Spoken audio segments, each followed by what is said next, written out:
नमो ब्रह्मादिभ्यो ब्रह्मविद्या संप्रदायकर्तृभ्यो वंशऋषिभ्यो महद्भ्यो नमो गुरुभ्यः शङ्करं शङ्कराचार्यं केशवं बादरायणं सूत्रभाष्यकृतौ वन्दे भगवन्तौ पुनः पुनः ईश्वरो गुरुरात्मेति मूर्तिभेदविभागिने व्योमवत् व्याप्तदेहाय दक्षिणामूर्तये नमः। ओम तत्सत्। श्री हरिगुरुभ्यो नमः। Mundaka Upanishad. This name Mundaka Upanishad has come from two aspects. In the historical records, the manuscripts which have been received, each of the chapter was designated as Mundakam in the manuscripts. Why they were referred as Mundakam is still a mystery, but there are different theories which are floating around. Shankaracharya in his Bhashya or the explanation, he refers this to as Atharva Upanishad. He doesn't say Mundaka Upanishad in the preamble or the introduction of the Upanishad. Why Atharva Upanishad is because in the Atharva Veda, there are three principal Upanishads which are considered in the about the 10. The Mundaka Upanishad being a Brahman Upanishad, and the same theme what is being discussed in the Mundaka Upanishad from without the reference too much into the rituals and other things is discussed in a Jnana Upanishad called Prashna Upanishad. So Mundaka Upanishad and Prashna Upanishad follow one after the other because the theme or the subject discussed are more or less in continuity. But even though they are coming in the two different parts of the same Veda, Atharva Veda, these two are most of the time studied together one after the other because of the connection between the topics. Another important Upanishad which is seen in the same Veda is Mandukya.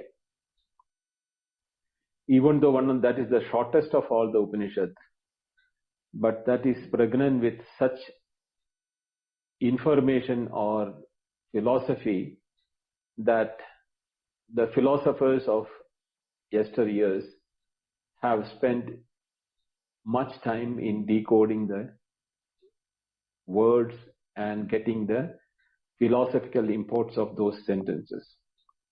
Gaudapada, Shankaracharya's guru's guru, Govindapada's guru, has written a commentary called Karika in the form of slokas for Mandukya. So normally that is taken as the base text because even the first part, it has got 4 parts. The first part, both the Upanishad mantra and the Karika are intermingled and placed in such a way that the commentary was mandatory to study from the point of view of understanding the mantra. Such codified is the mantra of the Mandukya.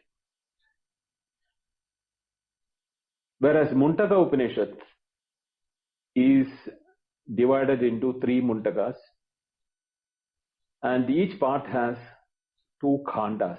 Khanda, what they call it as khanda means section.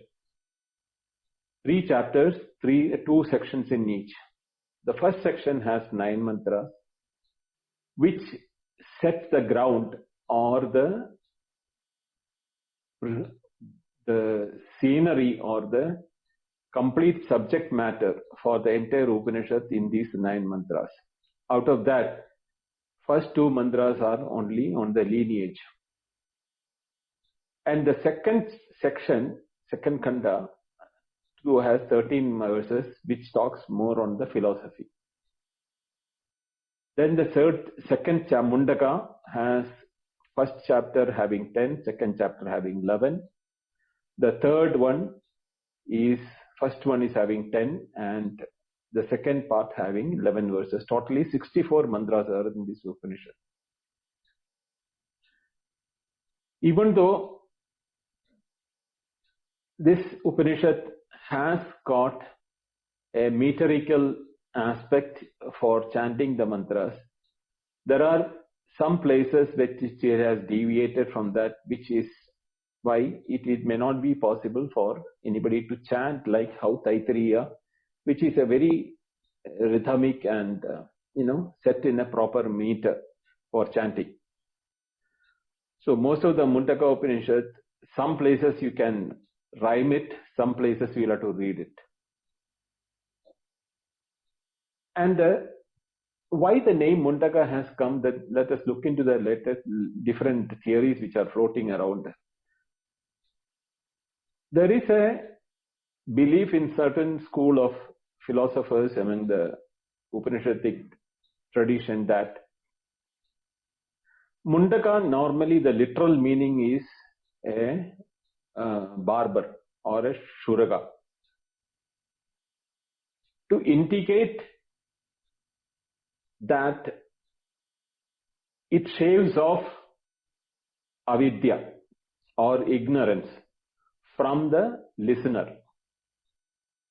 So one who listens to this Upanishad and puts it into his own self-inquiry in the form of Shravana Manana Nididhyasana, he can shave off his ignorance totally. Why the word shaving off is mentioned is because the ignorance is something which keeps on propping up, like how the hairs grow on our head.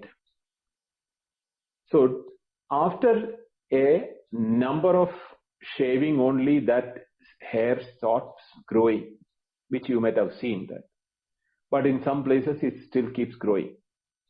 So why the Upanishad talks about is that the philosophy of that school says that it is so difficult to remove the ignorance.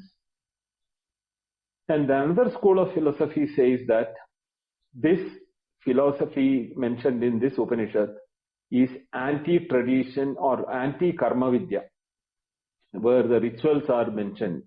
Because there is a mantra here, Parikshalokan karmachitan brahma nirvedamaya na kritakritena. So those who have been doing these karmas, they have found out that that is not reaching them anywhere in their pursuit of the reality. So they have all taken up sannyasa. When you take up sannyasa, you shave off your head.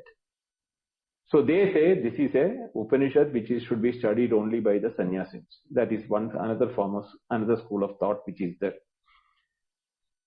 And then Shankaracharya also mentions one thing in the practice which was there during his time or which was known during his time. Whether it was there or during his time or not, we don't know.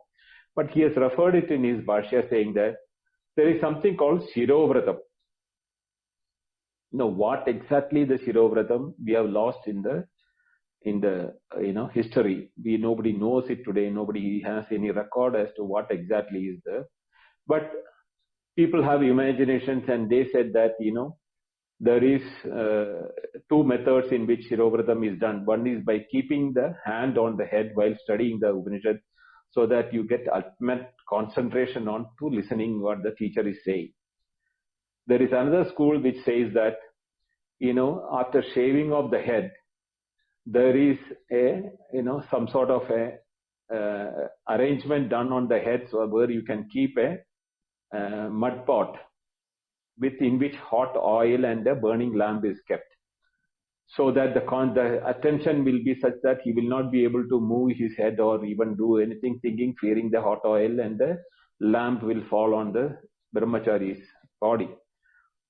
These are all imaginations. We have no record, or there is no mentioning of anywhere in the history, or we cannot find it in the historical references. But these are all stories which are going around in the different commentators' stories.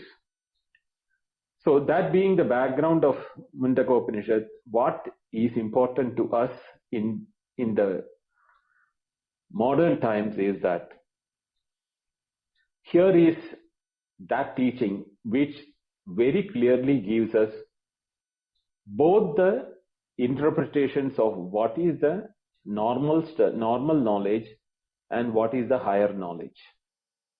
I don't call it as lower knowledge. for very specific reason, even though the technical term in the mantra, in the Upanishad, we say para and apara. What is supreme and what is not supreme, or what is not supreme should be, lower. But I consider that what is higher and what is not higher, or what is normal studies. This explanation is slightly confusing for the first time when who is anybody studying the Upanishad, for the simple reason that the statement of the Upanishad says that Atharva Veda itself is a lower study, in which this Upanishad itself comes. So the Upanishad is mentioning that place where this Upanishad itself is present is not the higher study. It is part of the Apara Vidya.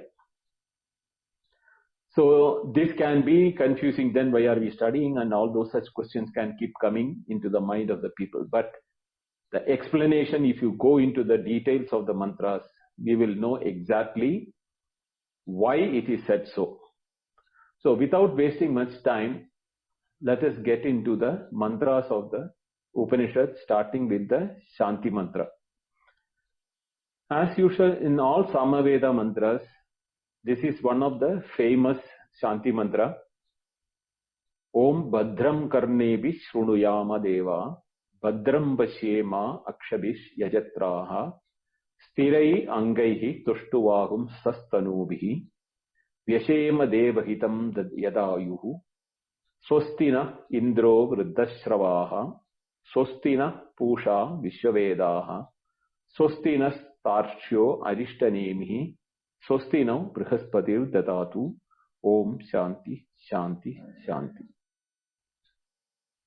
The three Shanti, which is always following the Shanti mantra, that is why it is called the Shanti mantra, is to address the Adi Devika, Adi Baudika and Adhyatma Shanti of both the teacher and the taught, both the speaker as well as the listeners. The three aspects are, as explained in the previous sessions. Adi Devika is what is beyond the control of our own nature. That is what we call it as Daiva Kritam, or by the fury of the nature. If the nature is not in conducive situation, we will not be able to listen. We may not have the internet, we may not have the light, or we may not have any of those things which are beyond our control. That is what we can call it as Adi Devika. That Adi Baudikam is, there are things which are created, like you can be disturbed by, so many, objects which are coming in our study. In between, they can come and disturb from the study. And the third and the most important one is Adhyatma, one's own inner self, which should be in a peaceful, listening and attentive mode. If the mind is in a perturbed state, we will not be able to understand and assimilate and imbibe the teachings. So having prostrated or requested to the Almighty to give Shanti from all the 3 points, it also says, O Deva, Vayam Shrunuyama Bhadram. O gods, may we hear. Bhadram means auspicious things. So from the point of view of hearing, we should hear only the best thing what is being taught through Karnavihi, through the ears. O Yajatra, O gods again, Yajanatrayate iti Yajatra, one gets prepared or satisfied through the yaga is called Yajatra.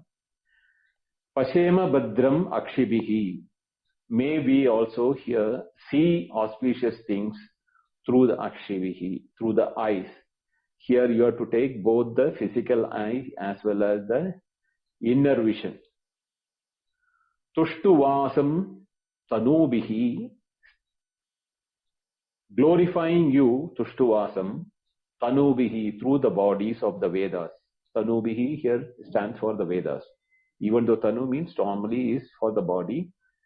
Through the Vedas, so through the Vedas we have been glorifying you during our yajnas and yagas and all the prayers which we have been doing.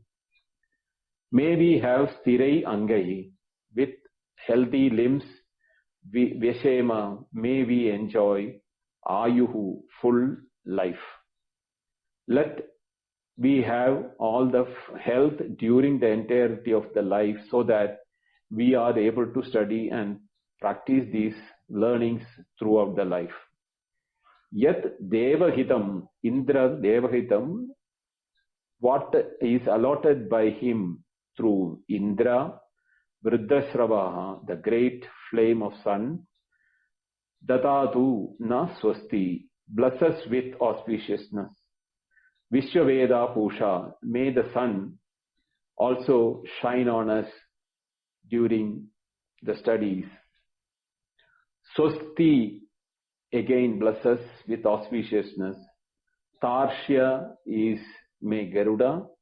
Arishtanemi is an obstructed movement of the words between the teacher and the taught.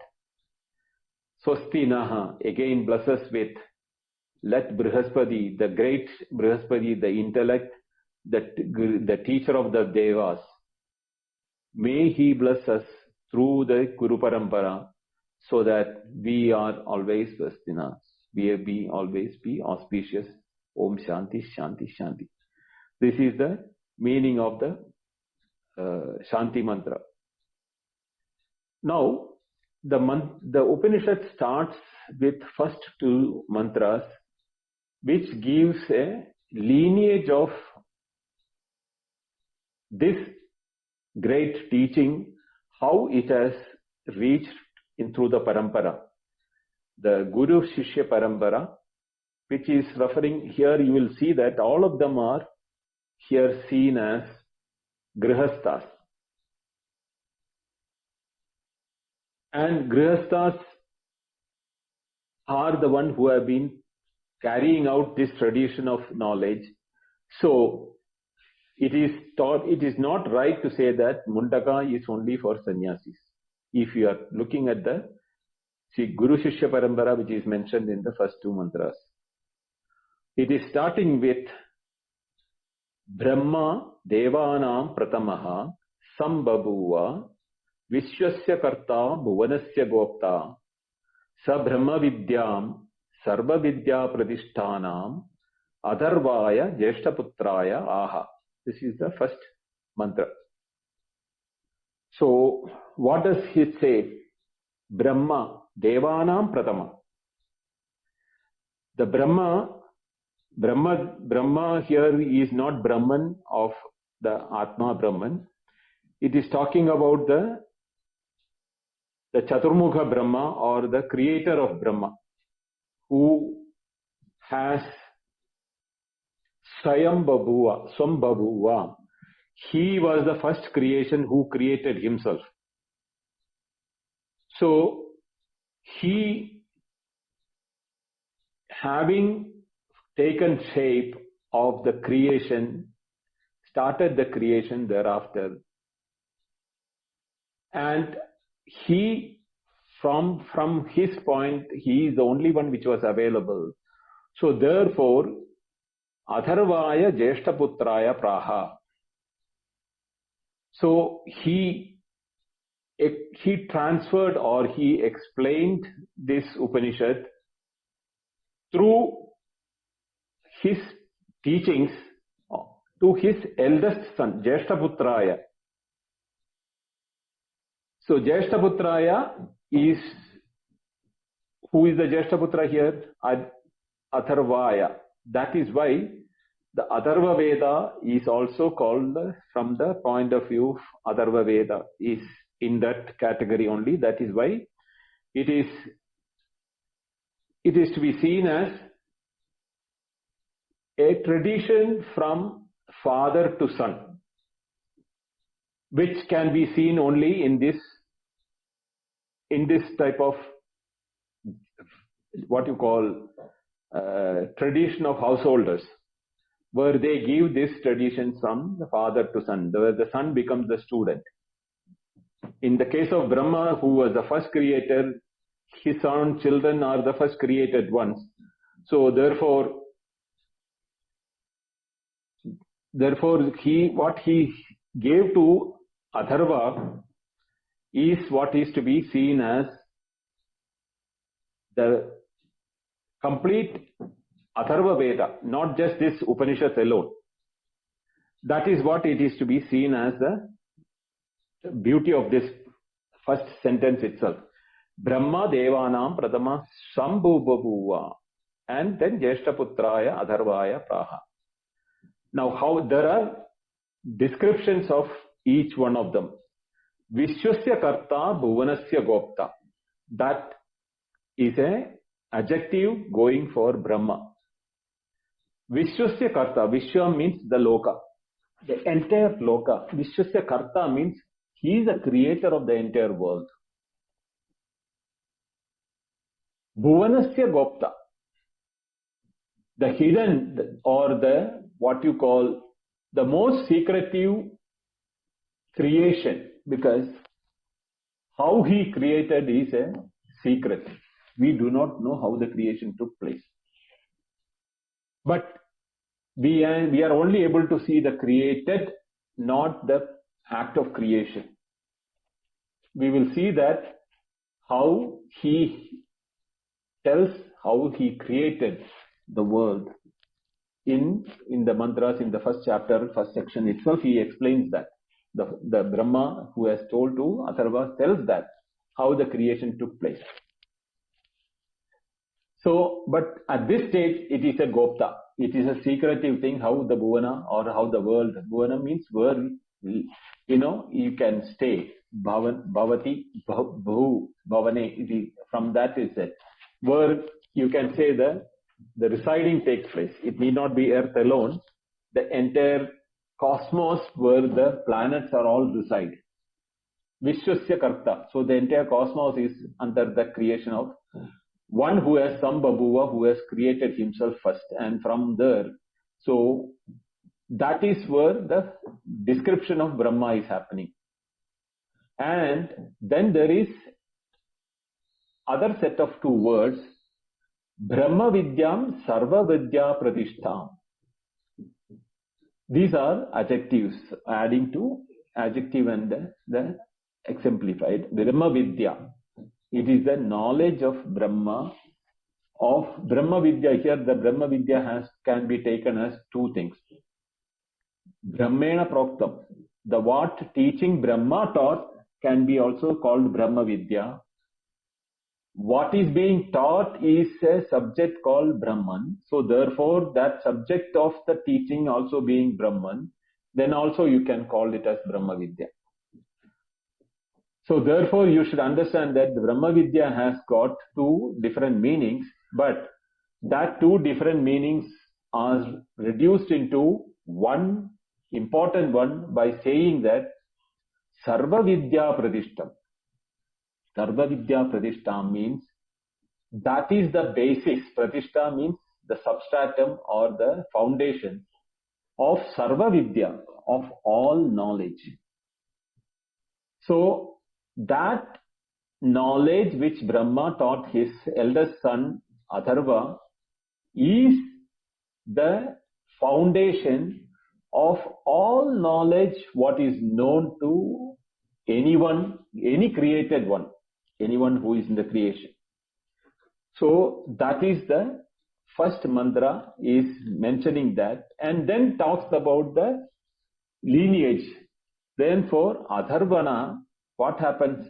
Atharvano yam pravadeta brahmathar brahma atharva tam pura uvacha angire brahma vidyam sa Bharadwajaya Satyavahaya Praha Bharadwaja Angirase Para Avaram. Paravaram. Now here comes the lineage. Atharvana Yam, what? Pravadeta, educated from Brahma. Atharva Tam Pura Uvacha. Tam means to them. Pura Uvacha means again he passed on the teaching. Among them, there is a person called Angira. Now, the names of these rishis in the parampara are all very unique in nature.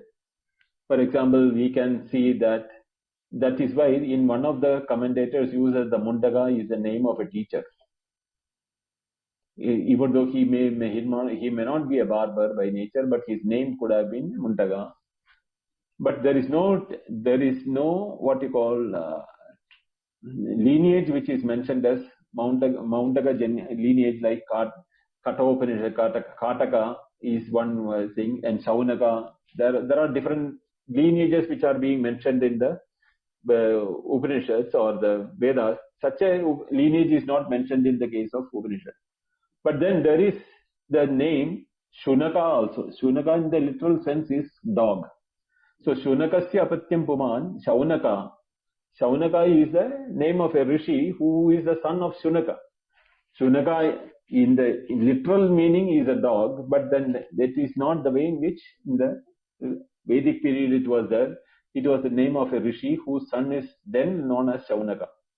And he is also known as Gautama, the same Gautama which we have heard in many other places, but whether they are all the same, we do not know. So Atharva, the Brahma's Jashtaputra, he taught to them, the others, his children. Among them, there was one rishi called Angira.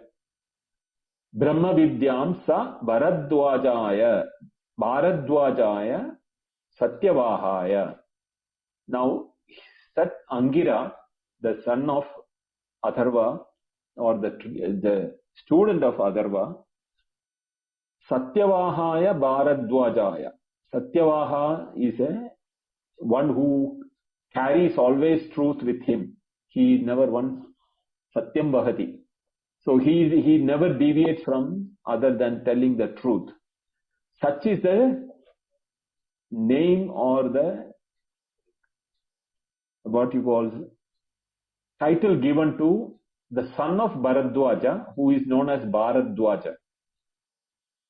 So Angira teaches to Bharadwaja's son, who is also known as Satyavaha, and Bharadwaja Angiras. The Angira is the earlier rishi, and that subsequent lineage, in that lineage comes another rishi who is called Angiras. So the Angiras, and to Angiras, he taught the Brahma Vidya, which is known as Paravaram. In the Paravaram means in the previous to the subsequent, in that sequence in which we have been now told, Brahma to Atharvana, Atharvana to Angira, Angira to Bharadwaja's son to Angiras. This is that Paravaram, the Purvam and Param, that tradition in which it has been moved down to subsequent the rishis in the Gotra. So there is a tradition from where that studying, the teaching is being passed on. Now Angiras is the guru for our Upanishads in this particular way, just as Yama was the guru in the case of Katha-Upanishad. Here we have Angiras as the guru. Angiras is now being approached by Shaunakaha Havai Mahashala Angirasam Vidivat Upasadna Prapracha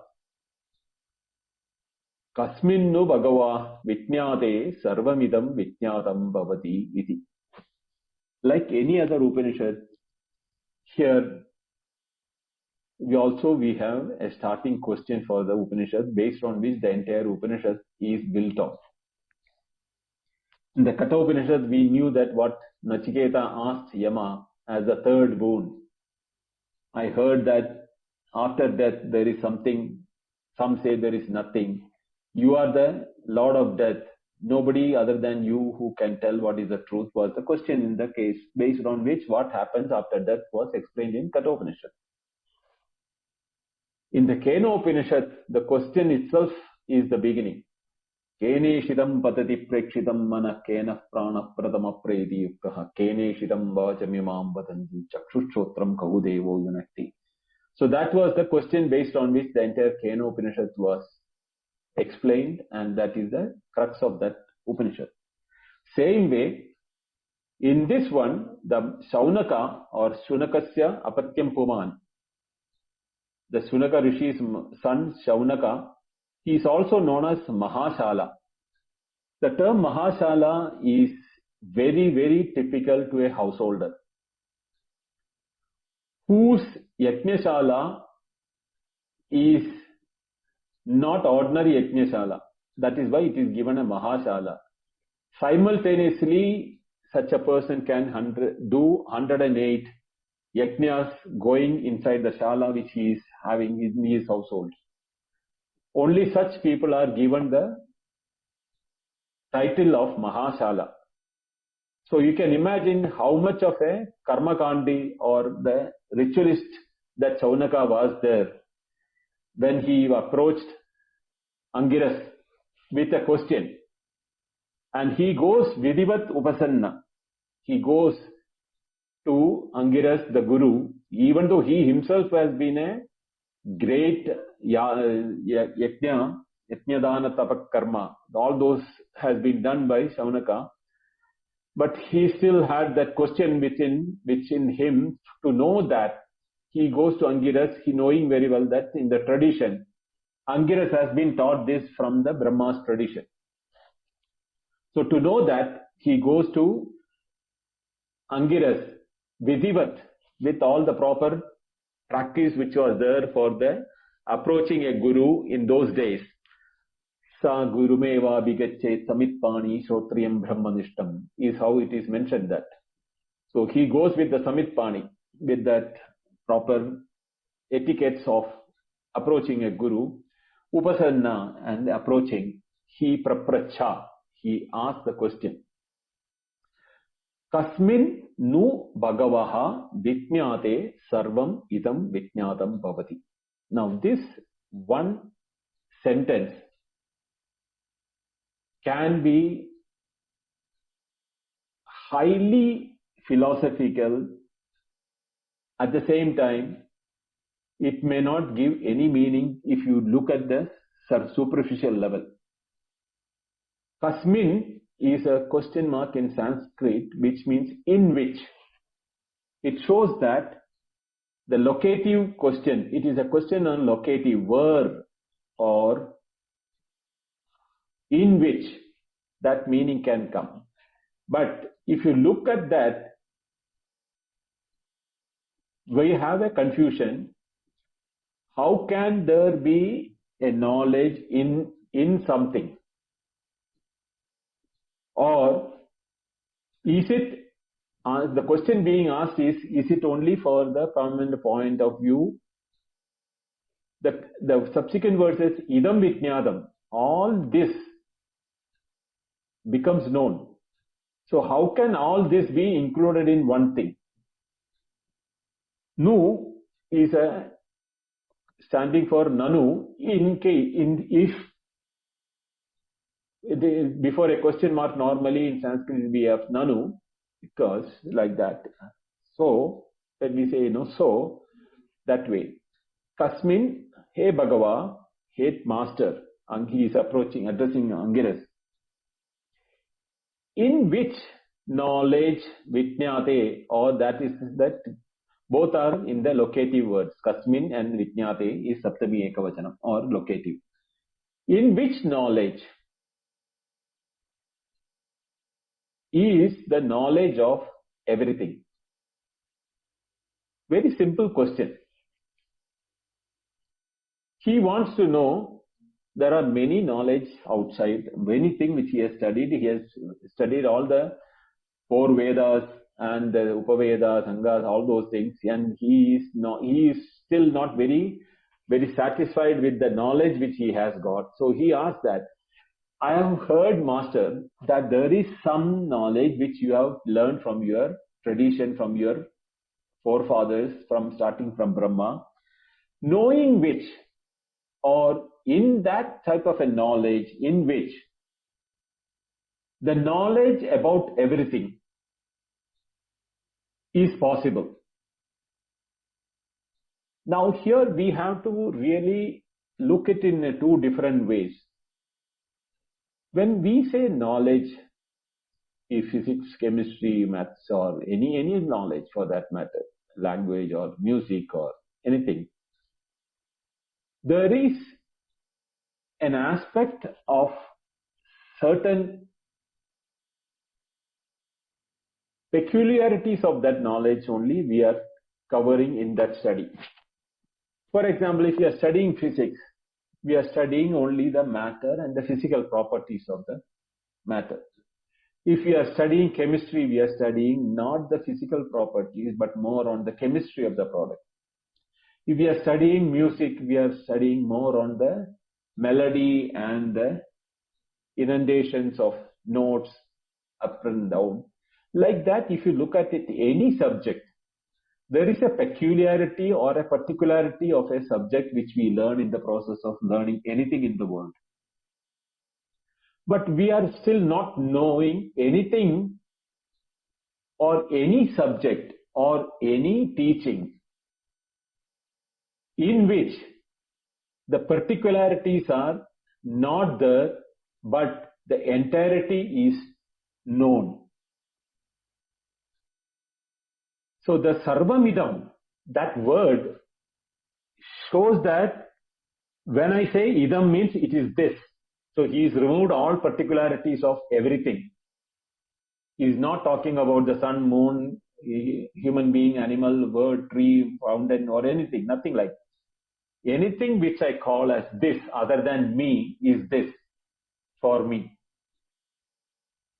And when I say sarvamidam, I am also becoming this for somebody else. So I am also included in the this when I am looking from the totality. So the peculiarity which is aham also is gone when I say idam.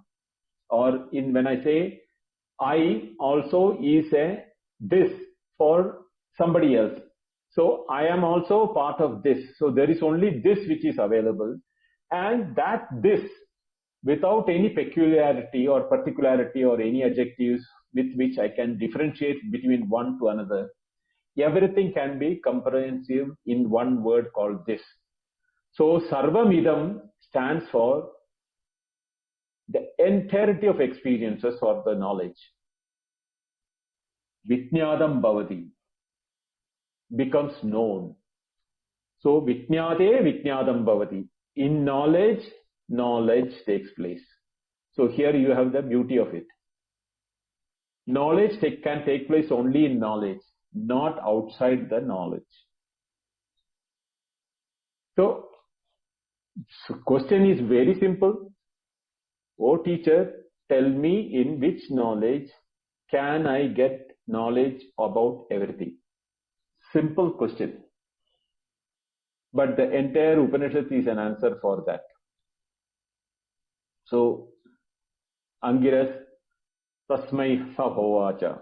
Angiras, to him, for the benefit of Shaunaka, Angiras is giving the answer. Dve vidye veditavye iti saha sma yat brahmavida vatanti para cha eva aparacha. Angirasa starts speaking. The teaching starts now. Dve vidye veditavye. Two instructions or teachings have to be learned. To be learned, veditavye, the Sanskrit word means must be studied. So he is ensuring that there is nothing which one should, discard for learning purpose. Both are equally important.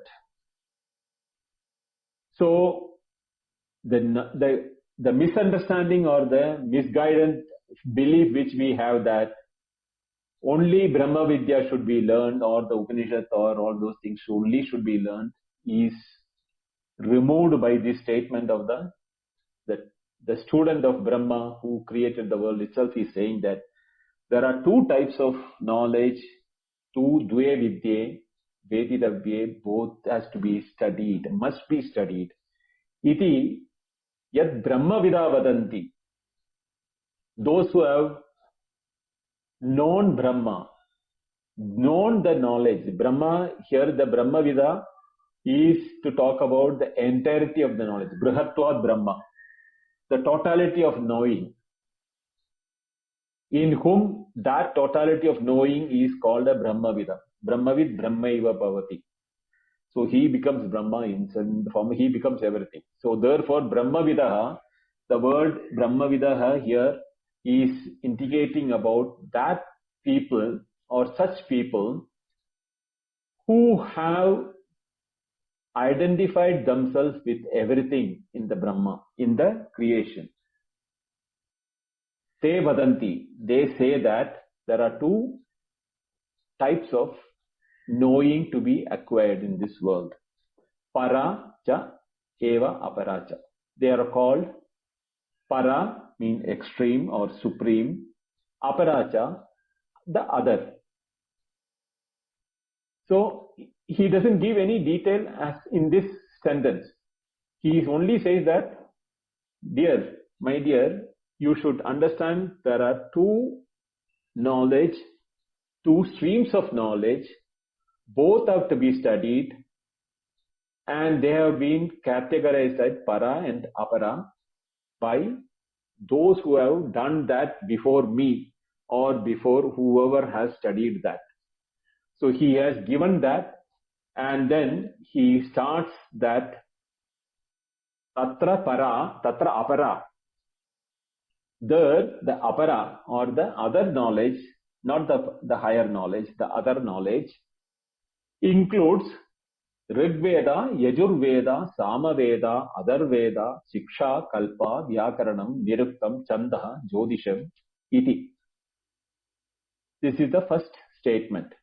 There, the apara, the not higher knowledge, is inclusive of Rig Veda, Yajur Veda, Sama Veda, Atharva Veda. These are the four Vedas. In the Atharva Veda is this Upanishad, which we are talking about. So he is talking about this also is not a higher knowledge which you are studying. We will come to know why he said this later in the Upanishad, because not a single word in Upanishad is a waste. They have got very mystical meaning which one should keep it in mind, and that will be divulged only at the appropriate time. So he says that Rig Veda, Yajur Veda, and Yajur Veda, Sama Veda, Atharva Veda, these are all the four Vedas, main Vedas. Among the Rig Veda is the one which consists of hymns and prayers and mantras. For that is the first of the Vedas where all the hymns, prayers and mantras are appearing. In the Yajur Veda is the invocations necessary to perform sacrifices. Therefore, that is the word Yajur. The word Yaj Yajna, from that the Yajur Veda is coming from that. So Yajur Veda is for the sacrificial invocations and methodologies, or how it is to be done is given the Yajur Veda. Sama Veda is same as Rig Veda, most of the conditions in it, but they are set in music. There is a rhythm. There is a methodology of chanting the Vedas. In the case of Sama Veda, the same Rig Veda mantra can be chanted in a musical way using the Sama Veda.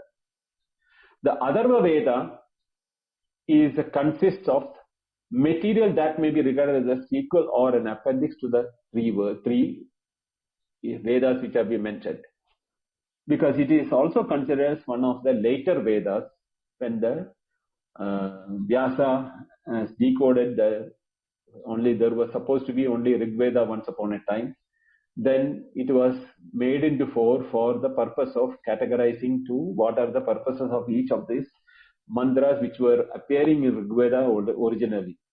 So the Atharva Veda was made as a sequel to the three Vedas for the purpose of certain specific aspects of Vedas.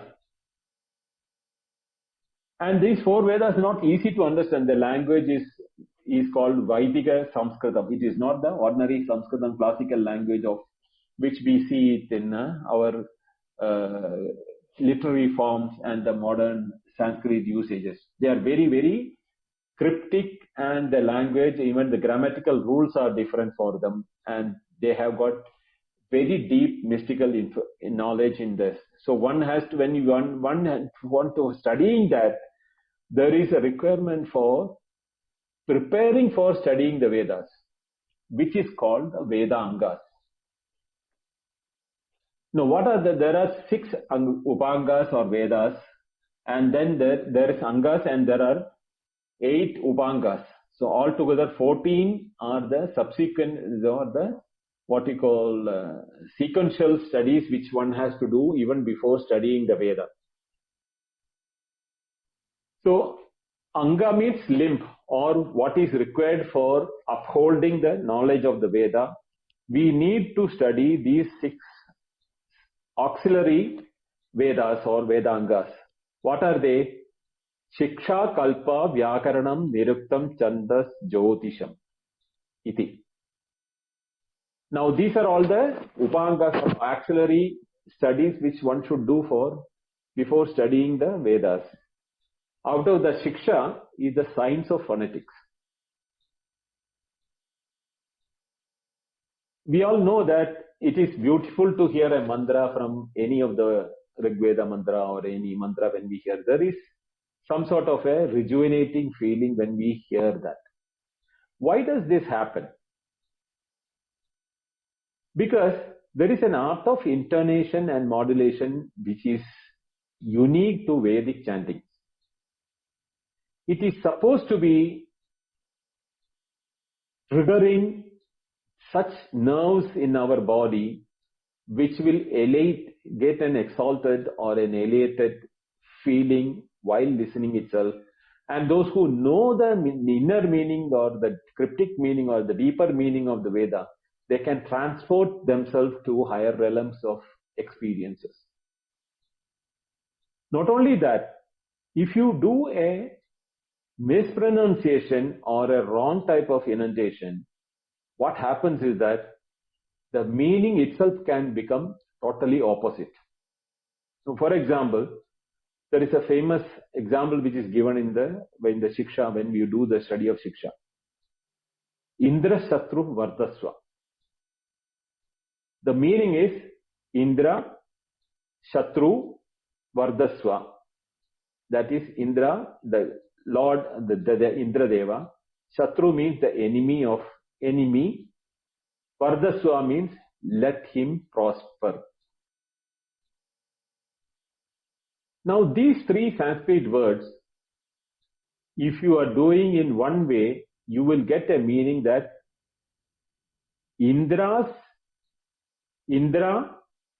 who is an enemy, for him let there be prosperity. That is Indrasya Shatru Vardaswa. The enemy of Shatru or enemy of Indra, let him be prosperous.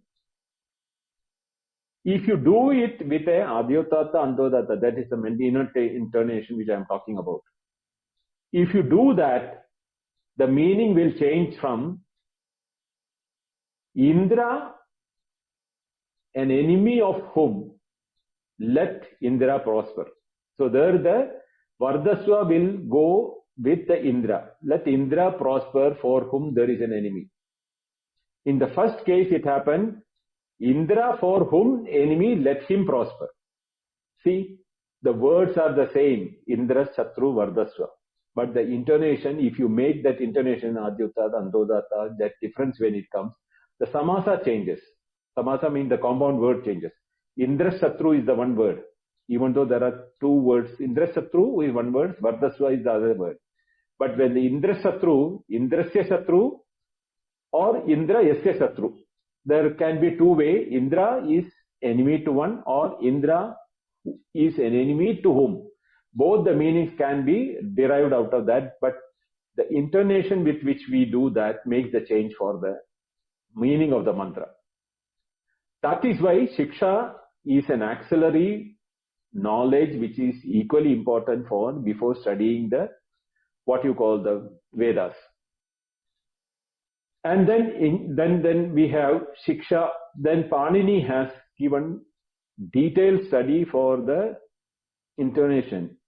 For example, if we look at into the simple alphabet A, the simple alphabet A has 18 modulations. Hrusva, Dirgha, Pruda means short, long, and extremely long. Then there we lower note, middle note, higher note. Udata, Anudata, Swarita. Then Nasika, Anunasika. With the nasal and without the nasal.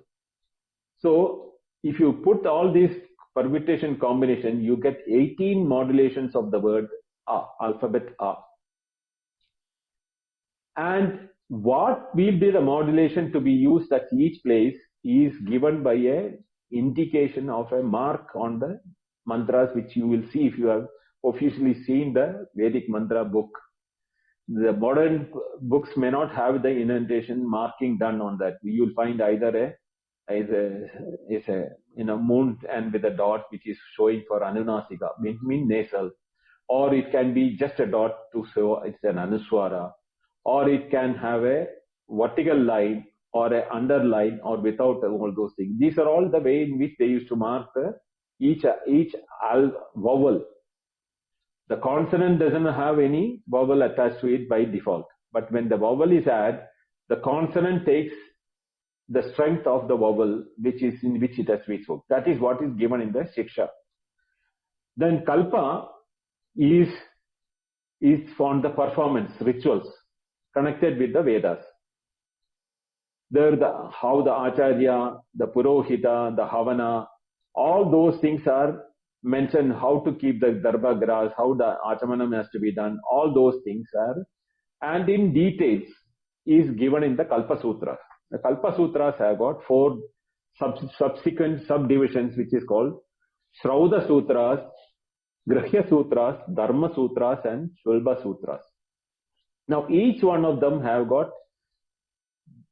categories in which it is being mentioned. The Shrauda Sutra describes the manner in which performance of sacrifice have to be done as per the Vedic injunctions. Grihya Sutra is not in the Yajna, but at the Griha. That is why it is called Grihya. In the house, the same Brahmana or the same person who is Grihastha who is doing, there are sacrifices and performance which have to be done at the house, not in the Yajna-shala. There what is to be done is given in the Grihya Sutras. Dharma Sutras talk about what is the rules and regulations, what is to be done, what is not to be done, what is the social norms, what is the ethical norms. All those based on his Varnashrama Dharma is given in the Dharma Sutra. And the Sulba Sutra describes at length measures. This is where the Yajna description comes, like what is the length of the hall in which Yajna has to be done, what is the shape of it to be, whether it should be circular in shape, whether it should be in the shape of a star, or whether it should be long or oblong. All those things, not only of the shed, but also in the place where the Yajna has to be done, how the bricks have to be arranged, what is the measurement, the number of bricks, how these have to be arranged, and the location for each of the priests. There are 4 priests for each of the yajna. In which direction, facing each direction, how they should treat. All these things are given in the Shulba Shastras, which are part of the Kalpa Sutras. In the Vyakarana, there are, as I told earlier, there are 2 types, the classical grammar and the Vedic grammar. So these 2 are 2 separate, but only one who studies the classical grammar can graduate himself to study the Vedic grammar. Because without the basis of the classical grammar, the Vedic grammar can never be understood. Now, as I told you earlier, in the Veda, there are cryptic words which are used. Yaska is a great Muni who wrote etymology of the words in the yaga. It is called Nirukta. Nirukta is basically is a dictionary or etymological dictionary. The Vedic mantra words have been given from where that word has come. For example, if you are taking Surya, Chandra, Agni, Mitra, Varuna, from where did these names, how is the formation of a word is given? What is the root from where this formation of the word has come? So, same root used in different prepositions or suffixes can give different meanings. For example, the word Hari. The Hari is a word for Vishnu is there. Hari can be, is a word, there is a word for, there is a meaning for monkey. Hari is a word for lion. So different word, the word is Hari only, but the way in which it has been formed to give the meaning for Vishnu is different from the way in which the same word is formed to form a monkey, to the same way in which is formed to become a lion. So how these words have been formed and why, and in that it also, when you add the indentation, you get the exact placement of that meaning. That is why it is very important to know the Nirukta also for studying the Veda. Then there's the second last is the Chandas. Chandas is a meter. Every verse in the mantra has given a meter, whether it is Gayatri, Trishtup, Anushtup, all different types of, there are meters which is given. How long, short, and how many short, how many long, all these type of placement of the words is to be done while chanting based on that. The chandas, for that auxiliary learning is called chandas. And the last one is what is called Jyotisha. Jyotisha is basically of the placement or the location, not the placement, the location of the celestial stars and the planets, which is studied in detail by mere looking at the sky. They didn't have telescope, they didn't have microscope or electron microscope or atomic microscope, nothing. Pure visual observation and events which are happening on the surface of the earth, they also have in what you call interpretation how this could have happened, because they have also given the power of each of the planets, each of the stars. So the power is designated due to events which have been happening on the earth. And that is why the name of each one of the stars in the Hindu astrology is different from that of the Western astrology. Because the power which they exhibit in conjunction with the different planets and the effect in the earth is what is studied in detail by them. And this is mandatory before you start a yaga or as a ritual which is present in the Vedas. So all these things are auxiliary learning. Not only that, then there are sub-auxiliary languages also which is not mentioned here. So there are another 8 of them which we need to speak. We don't have to get into the detail because they are complementary to these 6. So once we know all those things, then only you will know what is the apara. That means nor that other than the higher. Then he concludes the first statement of his reply to the question, how will I know, knowing which everything will be known? He says that, Atha, therefore, para, there is the higher knowledge. Yaya, by which, tad, that knowledge, aksharam adigamyate. You come to know what is beyond decay. Means, sharam means, it comes from the word, there are 2 things. One is aksharam means alphabet. Aksharam means also means non-decaying one, which means eternal or immortal or permanent or nityam or satyam, all can be given the same meaning. So aksharam, so one commentator says that knowing that through which you cross over even the use of language. You don't need any more language to know that.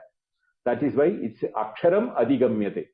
Adigamyate, gam dhatu is for jnanartham here. Adigamyate means adhikarnarthe, in which the knowledge exists. Adigamyate. So one who imbibes this knowledge, he is becoming immortal, or he comes to a stage where he needs no more words to know anything. He knows everything, or everything is beyond the words. Yato vacho nivartande aprapya manasa saha. That is the state of aksharam, where there are no more aksharams, alphabets to be explained. There are no words to explain that. So yaya tat aksharam adigamyate is the para. So this is the opening of the scenario of the two type of learning which is being explained later in this Upanishad. We will stop here today, and Friday we will continue the later part of the first Mundaka, first Khanda. There are 9 mantras. I am stopping at the 5th. There are 4 more mantras. Each 4 of them are equally pregnant with philosophy and information and instruction, which we will get into the details in the Friday's class. Om Purnamada Purnamidam Purnat Purnamudachyate Purnasya Purnamadaya Purnameva Vashishyate. Om Shanti Shanti Shanti. Harihi Om. Shri Gurubhyo Namah. Harihi Om. Dhanyavada. Thank you all.